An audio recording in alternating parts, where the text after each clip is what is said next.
U.S. officials have confirmed that Russia launched hypersonic missiles against Ukraine last week. This is actually the first known use of such missiles in combat, potentially marking a major escalation in Russia's invasion of Ukraine. Joining me now for more on this is retired Army General Stephen Anderson. So let's talk about this. A lot is being made of these hypersonic weapons. What are they, and why is Russia using them? Well, this is a significant development, but it's not a game changer. Okay. This is a tremendous capability they have. Mach 5, that means they can deliver a missile within 15 minutes, within 1,200 miles of the launching site. So it's extremely effective in terms of speed, but it's also maneuverable. So our air defenses just can't pick them up. So what you have to do in order to defeat this is you have to defeat the delivery system, the MiG-31, the cruise missile, before it launches. But once it launches, game over, it's probably going to hit its target. Let's talk about that for a second. This shows in launch. And what's significant about this is two things. The kinetic energy associated with this weapon. I mean, just sending a BB at 3,800 miles an hour is going to cause a lot of damage. But they also have the capability, they claim, to put nuclear warheads on this. This could be really a game-changing issue if they decide to go that way. Of course, they have other delivery systems that can deliver nuclear weapons. But of strategic importance is really what this capability sends is a message to NATO. Look at NATO, and you look at 1,200-mile range. You can see that virtually all of NATO is potentially under the impact of a 1,200-mile missile that can be delivered in 15 minutes. So this hypersonic capability is more psychological, more strategic than it really is operational. Wow, so it's a message that they're sending. Can we focus in on the Black Sea coast, looking at Mykolaiv and this region? What are you seeing right now?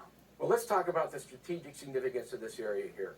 What Russia wants to do is build a land bridge all the way over to Moldova from the Russian areas in the east.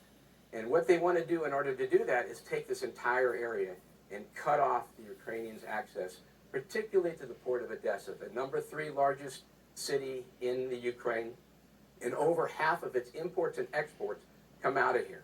As you know, they're one of the world's largest producers of wheat and grain and corn and also iron ore. So if they can control this, they can cut off the livelihood of a lot of Ukrainians. So what they've been trying to do is first they took Kherson. That was 4 weeks ago. Now we see that there's some resistance now coming on, and there's some counterattacks in that area. But they're also, of course, in Mariupol. You got 300,000 people out there. They're being bombed and shelled. There's 50,000 buildings, and they're starting to conduct urban warfare for the first time in this area. That is going to take weeks and weeks, I think, to do this. As long as they maintain the will to resist the Russians, they should not have any problem. I mean, it's going to be a terrible fight. They need food and water. But that's ongoing out in Mariupol. They also want to take Mykolaiv, which is another city of about 500,000. It's 40 miles from Kherson.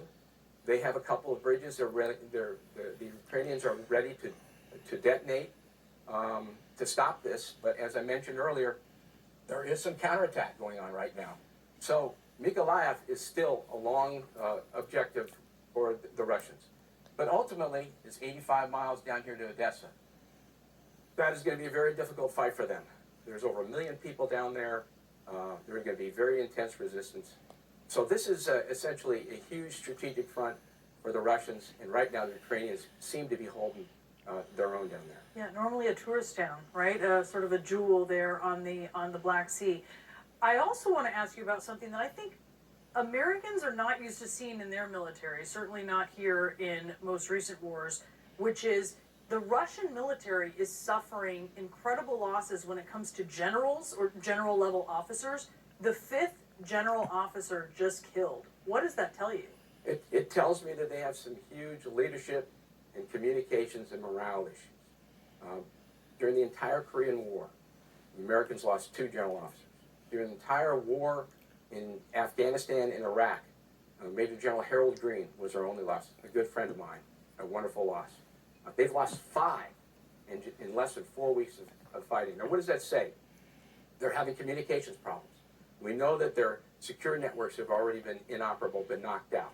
So they're essentially using single-channel open communications lines that are being jammed. When that happens, they have to resort to cell phones. The Russians essentially cut off the Russian prefix for using cell phones, so they're having to resort to stealing phones from the Ukrainians in order to talk to the front lines. And what happens is you have general officers that can't communicate with their folks, so they're going down to the front lines, and when they do that, they expose themselves and they get picked off by snipers. The other thing that shows is about leadership. The Russians do not have a non-commissioned officer corps. They do not, they centralize all decision-making authority. So they don't have people down at the tip of the spear that can make decisions, that can seize the initiative. Instead of going left, go right at the fork in the road because of the evolving tactical situation. So when they don't have that capability, the Russian senior leadership needs to go down. The third thing I think that this points out is morale. The morale, that we've heard lots of reports about the morale of the Russians. There's only, we've seen a lot of those pictures of the dead Russian soldiers on the side of the road. That tells you all you need to know about the morale of the Russians, because they're not picking up their dead and their wounded. And a competent army like the American Army, we never leave a fallen comrade. And so that says terrible things about the state of morale inside the Russian military. Yeah, it is a stunning thing to see from an American perspective. It really is. Sir, thank you so much. Really, really appreciate this.